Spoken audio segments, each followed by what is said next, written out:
Happy Friday, everybody. Boy, it's been a fun day. Thank God it's Friday. I'm Jay. This is Krista. We are with Say I Do Forever, and thanks for viewing the video. And we are going to fill you in on a little something that we thought was pretty interesting, is that we have different love languages now. Then we started. Than 33 years ago. And so we are going to tell you what those are at the end of this video. Yes, we took the test. So stay tuned to the end of the video to find out what our new love languages are. But in the meantime, we're going to talk about chapter 3. Yep. Yes, we are on Falling in love. Falling in love. We remember those days. Yeah. Oh. I think everybody remembers those days. That's when you worked really hard to keep your girlfriend, boyfriend. And then as time went on and you didn't work so hard and reality set in. Yep. You were loving the beginning of this chapter, I know that. Yeah. It's funny when Dr. Chapman says to this gal walking in his office, "How are you today, Rachel?" I asked. "Great," she said. "I've never been better in all my life. I'm getting married." Someday my prince will come. Yeah, now we're doing Disney over here. I have the best voice in the world. Yeah. One day your prince will come, and then you realize the prince has issues and debt and baggage and quirks that you really don't care for now. But in a good marriage, you work through those. Yes. So the third chapter here is all about falling in love and how that euphoria, that wonderful feeling, and how people think that as soon as that stops, they no longer feel that, they think it's over. But the thing is, it's kind of like buying a new car. When the new car smell's gone, you're like, it's not as fun. It starts to smell like Burger King or Arby's or McDonald's. Yeah, so, I mean, you're never in buying a car and getting in marriage. You're never going to have that in-love feeling for the rest of your life. No, and like we told you before, marriage is like a roller coaster. You're going to have your ups and you're going to have your downs. But don't mistake the down as the end of the ride. You're always going to have ups if you hang in there. Don't get off the ride. Yeah, exactly. In fact, I think he was Gary Chapman, right? Yep. Got the right thing? Yep, that's the author. That's good. It's been a long day. Yeah. I can't remember. But, so in... I don't know, he doesn't even have page numbers here, or 32. It's talking about the in-love feeling. Some couples believe that the end of the in-love experience means they have only 2 options: resign themselves to a life of misery with their spouse, or jump ship and try again. Our generation has opted for the latter, whereas an earlier generation often chose the former. Before we automatically conclude that we have made the better choice, perhaps we should examine the data. The divorce rate for second marriages is higher than the divorce rate for first marriages, and the divorce rate in third marriages is higher still. Apparently, the prospect of a happier marriage on the second and third time around is not substantial. So many people think that the grass is greener on the other side, that they must have chosen the wrong spouse.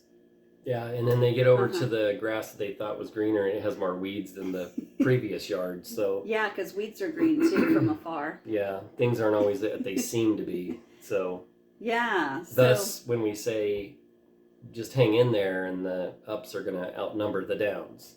And don't you think too that that you do fall in, like we were talking about the roller coaster. And you have the downs, and you kind of have that feeling of, oh my gosh, I married the wrong person, or I'm just destitute to have a life of misery now. But they've done studies that 5 years later, most couples that say that they were unhappy actually report that they are happy. They're happy, yeah. And vice versa. So if you hung in there just 5 years and did some changes too to improve it, you'd already be in a different position just automatically. Yeah. just because that's kind of the cycle of the in love, out of love, in love, out of love. And it changes, I think. The in love feeling is no longer that giddy first love feeling. The in love might be different. It's a more mature love. It's a stronger, like, real love. Yeah, it's like passion, baby. It is. And you are my prince, and you did come. Yeah, I'm here. Yep. So I did show up. You did show up. No, but in all seriousness, though, I mean, any of you that have been married for any amount of time, you know what we're talking about. The in love, like Cinderella type stuff, that was at the beginning. And then as you go on through your marriage, it's not like that, but it also is a deep love towards your spouse. Better. Yeah, it's a better compassion and just almost admiration towards your spouse. You have this desire to be around them more, spend more quality time with them, and not to put them on a pedestal, because you don't want that, because pride always comes before a fall. But what I'm saying is, you have this kinship or this bond or this just real desire to, be with your spouse. Or to help them. Yeah, or to be a helpmeet, helpmeet, to serve them. I mean, there's no other better feeling than to go get them a, coffee. I like coffee. She loves coffee. So, I mean, it's just that the type of love changes. And, years ago we talked about the different loves, like the phileo love and agape love. And there's all the different types of love. And we'll try to research that and write them all out for next time. And then we'll tell you guys all about those. So you go into different levels. Yeah, there's love. Different types of love. Yeah. I agree. Yeah. Yeah, so that first love might have been more of a superficial love. And then as you've gotten to know that person, it's a deeper love and appreciation. It's a deeper respect. And you said an admiration and respect. It changes from such a euphoric, oh yay, and to, wow, this is going to be like my best friend. And then they become your best friend. And then you're like, now that they're my best friend, I can picture myself spending the rest of my days with my best friend.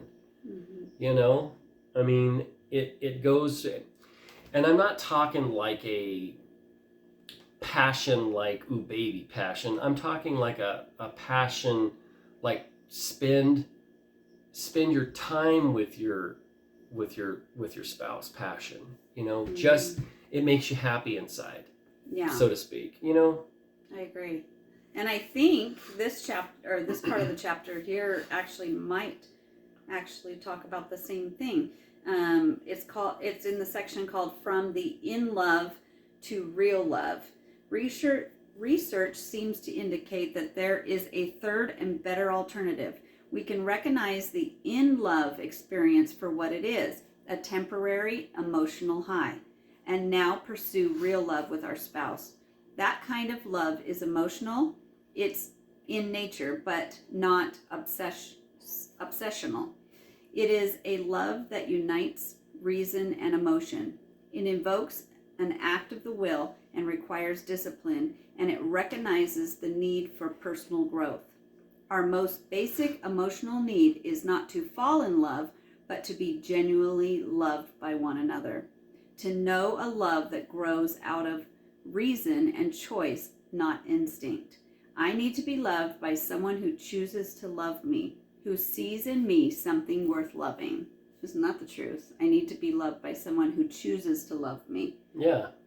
And sometimes, the in love feeling is a choice, but I don't know, it seems to lead you.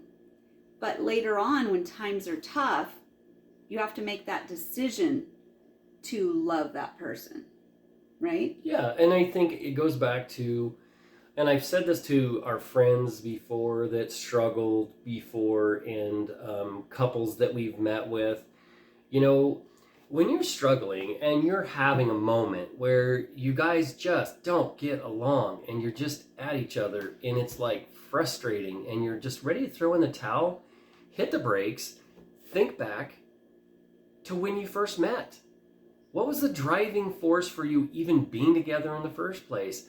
What did you admire about the person? What did you love about the person? What did you find the most interesting about your spouse? If you think back on all the things that you loved about them, you're going to have more of a chance to hang in there than just be disgruntled or Mr. or Mrs. Grumpy Pants or whatever, you know, and grumble in your tent and, you know, and be that. I mean, I've seen them, and I know you guys have too, the little couple walking through Costco and, you know, Wait a minute, we just got back from Costco. I know, and I saw that couple in Costco. Was it us? No, it was not us. It was not us. I feel like we've been that. No, sometimes. no, we did good today. Oh, we did. Good. We did good today. But what I'm saying is, you guys have seen those couples, and you always, you know, you probably look at them and go, I'm not going to be that couple. Yeah. And you have those days. It's okay. Some It's days okay. You're that couple. Yeah. It's okay though. I mean, you're not going to have the perfect marriage. Yeah. It's not going to happen, but it depends on how you deal with it, how you come at it. And how you recover from it. Yeah, exactly. Exactly. It could be a real doozy of an argument or a fight, but you know, you have to go back and just take 5 and back up and say, you know what? I love my spouse. Absolutely adore my spouse. Was I wrong in the argument? Yep, I was. Do I need to apologize? Probably. You know? And I've eaten crow more than once, you know, when we got into a heated argument, and because and vice versa. You know, it's okay though. I mean, when I'm wrong, I'll admit to her I'm wrong, you know, but she needs to hear it. I don't need to bottle it up or disappear or not say I'm sorry, because then that just creates friction, just like the last video we did where, you know, you don't want that friction. Mm-hmm. So anyway, you're gonna have those in and out of love experiences. Yeah. But you can overcome them. Amen. Big time. Yeah. Big time. And sometimes you'll have those in one day. You'll have the Yeah, it might be one heck of a day. You might have the kind of bottom of the roller coaster, and by the end of the day, the top of the roller coaster, or vice versa. Yeah. You know. Well, and a lot of it, you know, and people always say, well, you need at least 8 hours of sleep. Well, I mean, are there a lot of us that get at least 8 hours of sleep? I usually don't, but I try, you know? Yeah. It puts your focus, you know, more into perspective instead of being cranky and then taking it out on your spouse because you're tired. You know, you can't use that as an excuse, but it plays into having a cranky spouse. I guarantee it. Guarantee it. So to stay in love, eat right, get some sleep. Eat your veggies, and I don't eat vegetables. And visit Disneyland often. Plenty of, yeah. Yeah, go to the fairy tale land all the time, right? Yeah. But yeah, so if you are, you know, have fallen out of the in love and you're thinking, you know, love is over, and what happened to the honeymoon? What happened to the wedding day? You're just normal, and you're going to come out of it, especially if you put a little effort into it and start thinking about what you can do for your spouse, and you know, unselfishly. I thought it was really cool. One of our friends, they just celebrated their anniversary, and the husband said to me here a while back that you know, he doesn't really get his wife flowers all that much, and this time he got flowers for her for their anniversary, and I thought that was really cool because it's not like some couples, they get flowers for each other, or the husband gets flowers for the wife like every year, and so then the special part of it wears off. But with them, he doesn't do it all the time. And then when she got flowers this time, I'm sure she was happy and excited because she wasn't expecting it. Mm-hmm. You know, and it depends on what her love gift or love language is too. Yeah, but even just a gesture of of I think appreciation. no matter what your love language is, women like flowers. Yeah. At least the majority of them do. Yeah. A little sneak peek of my love language has never been gifts or giving or anything like that. So I'm not somebody who gets upset if I don't get anything for my birthday, or we often don't even do Christmas presents or anything. I don't know. Maybe I'm just more practical. I'm just thinking we could have spent that money on something. Or I always think, like, if it's a holiday like Valentine's Day, to me, and this is only me, this is not your spouse, because there are many women who really want to have flowers, and if you don't get flowers and everybody else in the office got flowers, they're going to feel a little depressed. Every once in a while, that crosses my mind. If everybody around me got flowers and I didn't, even though it's not my love language, it's still a little jealousy. But I'm not as fond of a holiday that tells a man to bring flowers. I want my husband to think of me on just an ordinary day and go, wow, I was just thinking about you. Krista doesn't like how Valentine's Day is so commercialized anymore. Granted, the flower companies, they like to make big money on those days, birthdays, anniversaries, Valentine's Day. But anymore, if I get her flowers, I'll just go and get her flowers On some random just day. because, not on Valentine's Day. But guys, do not, unless your wife tells you, and also if your wife tells you not to buy you something, it may mean that you still need to buy it. So yeah, don't buy into that. You need to. No, it's okay if you don't get me. No, don't go down that road. I learned early on. So basically, learn your wife's love language. Exactly. And ladies, learn your husband's love language. Absolutely. He needs love just as much. Yeah. And speaking of that, should we tell them Yeah. what we found out? Yep. So we should tell them what it used to be.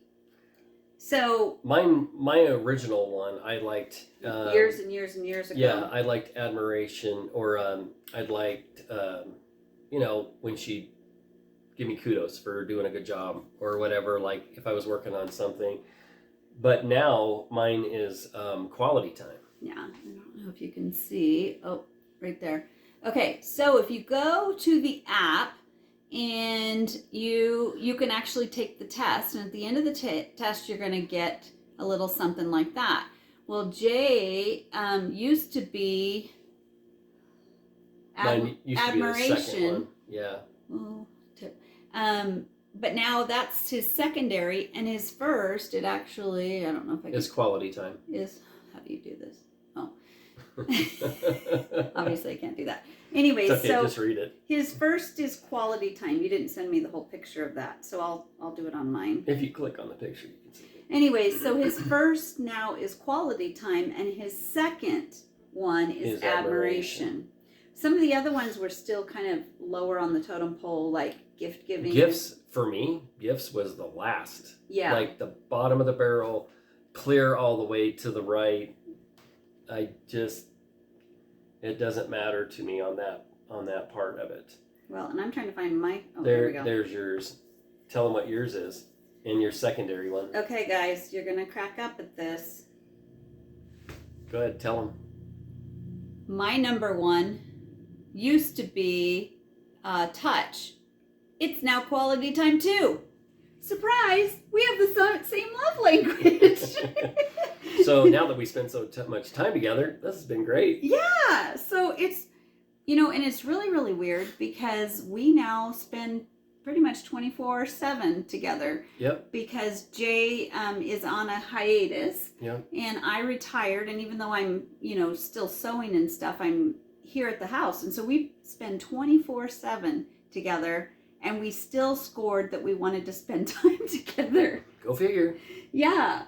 And my first one used to be touch, which it was still my secondary. Yeah. So it's like all of our firsts have now moved to that. And I think maybe it has to do with our age.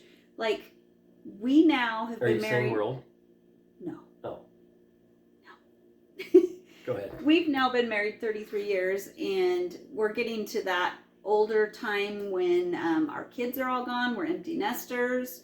Yeah. We know that our time isn't forever.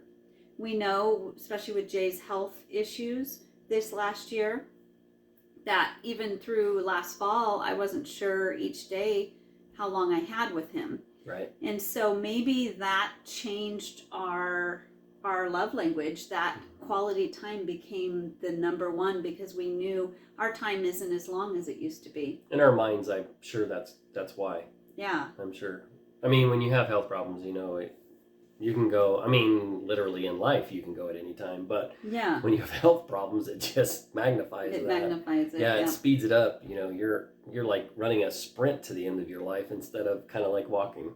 Yeah. You know, so it's a wake up call. So we thought that was really interesting that our love languages did change. So if you took the love language test years and years ago, take it again. It may have changed. Yeah. It might change with your circumstances. It might change with how your marriage, how long it's been. All different things could change it. But you kind of have a primary, what you as a personality Right. want. So definitely go to, I think it was, I just typed in Google, the 5 love languages quiz. Yep. And it came up on my phone. I could just take the quiz and it came up. It doesn't take very long. No, it was a quick little thing.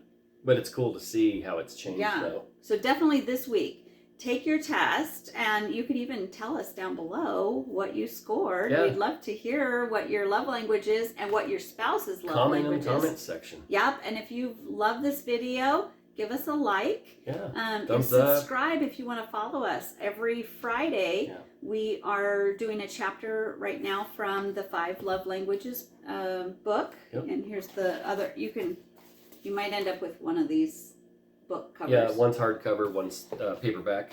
And so join us and follow along. We already have done chapter 1 and chapter 2. If you're just catching up with us, watch those. And next week, we actually start breaking down the love languages. Yeah, it should be really good. So that's where, so you want to take your test this week so you can start knowing your love language, so you can then, and don't just know yours, know your spouse's, and then learn how to communicate and give them love. Yeah. So, what do you think? I'm thinking this has been a good video. Yes. Yeah, we gave them a lot of information, a lot to think about and ponder on. So. Yeah. So tell us what stage you're in. Yeah. Tell us not only your love language, but are you in love? Are you in the newlywed stage? Are you older and past that? Are you in a not so great place? Maybe oh, here comes our kitty. Alexander just wanted to say hi. That's Alexander. So anyways, once again, this is Jay and Krista with Say I Do Forever. And we're here doing these videos to hopefully help you say I do forever. We'll see you guys. We'll see you. And Alexander says goodbye. Bye, Alexander.